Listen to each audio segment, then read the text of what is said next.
E nos destaques internacionais, e também já para introduzir o assunto à nossa próxima entrevistada, mais de 90% dos sindicatos argentinos aderiram à greve geral contra a reforma trabalhista de Javier Milei, segundo a Confederação Geral do Trabalho.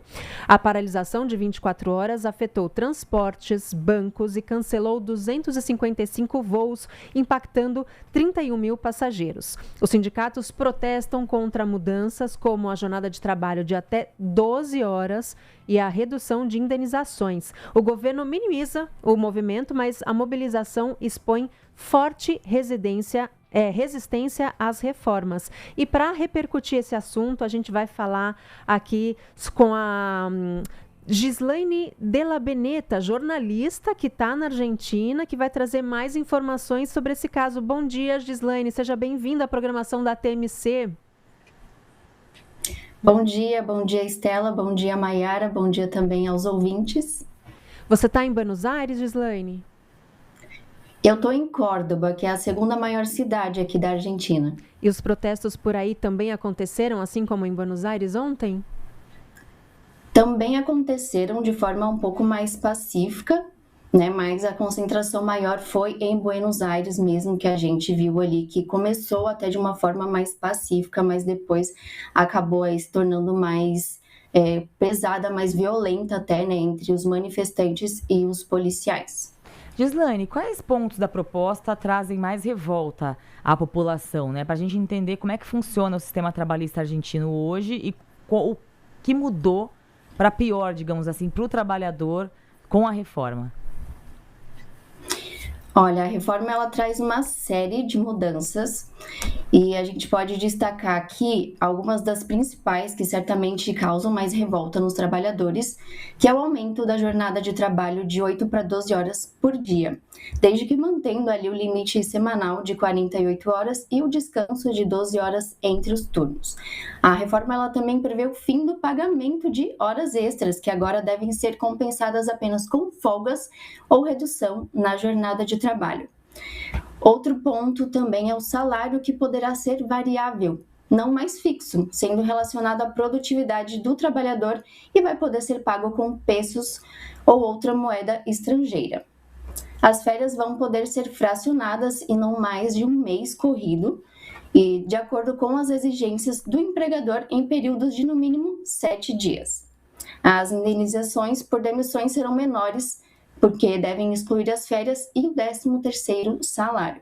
E no caso das greves, que também vai ter mudança nesse sentido, essa mudança da reforma trabalhista vai incluir mais serviços como essenciais e vai obrigar a manter 75% da operação em funcionamento.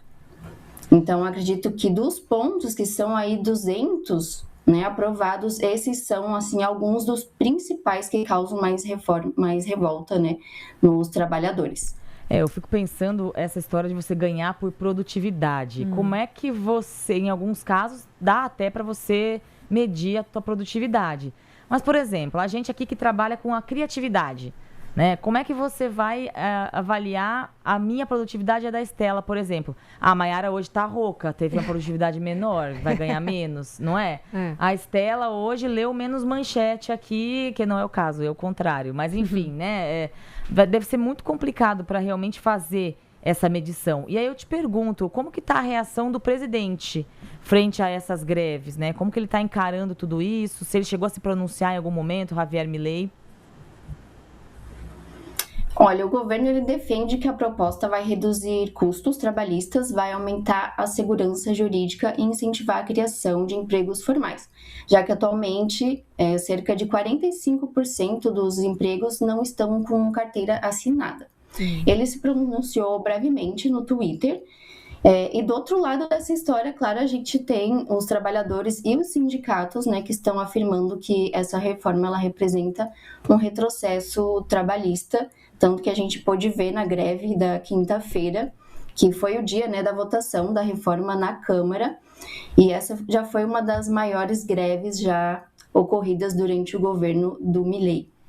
Ô Gislaine, a gente vê que grande parte dessas mudanças vão deixar na mão do empregador muitos critérios, tanto para decidir a produtividade, ele vai decidir quando é que você vai poder tirar a folga para compensar suas horas extras, ele também vai decidir, por exemplo, aqui eu recebi essa informação de que no caso das férias, muitas vezes as pessoas têm lá o acúmulo de férias de um mês, né, que você pode tirar um mês por ano, não vão poder usar esses dias consecutivos, o empregador é que vai decidir se ele tira quantos dias em qual época do ano e tal. Então, tudo isso vai gerando, né, um mal-estar, um desconforto. Você que está aí no dia a dia, lidando com as pessoas, quais são as principais angústias, tanto de quem trabalha em branco, né, como eu estava explicando aqui, que são as pessoas que trabalham como a gente diria, carteira assinada, né, num sistema legalizado, ou também as pessoas que trabalham como autônomas e no mercado informal?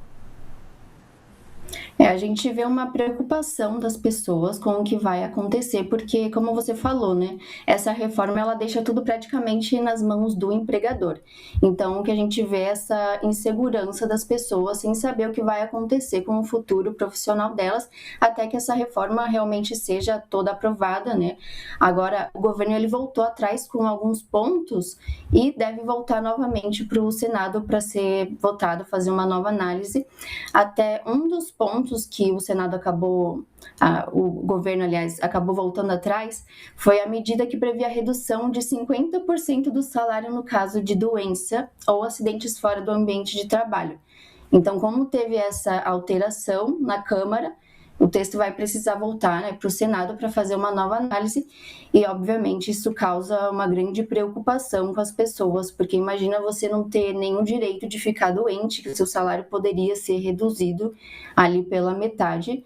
Então, o cenário que eu vejo, assim, nesse momento, entre trabalhadores e essa reforma trabalhista é realmente de muita preocupação e de muita tensão. Muito bem, a gente conversou aqui na TMC ao vivo com a Gislaine Della Beneta, jornalista que está na Argentina, em Córdoba, e trouxe mais informações sobre esses protestos, especialmente sobre essa reforma trabalhista. Gislaine, muito obrigada.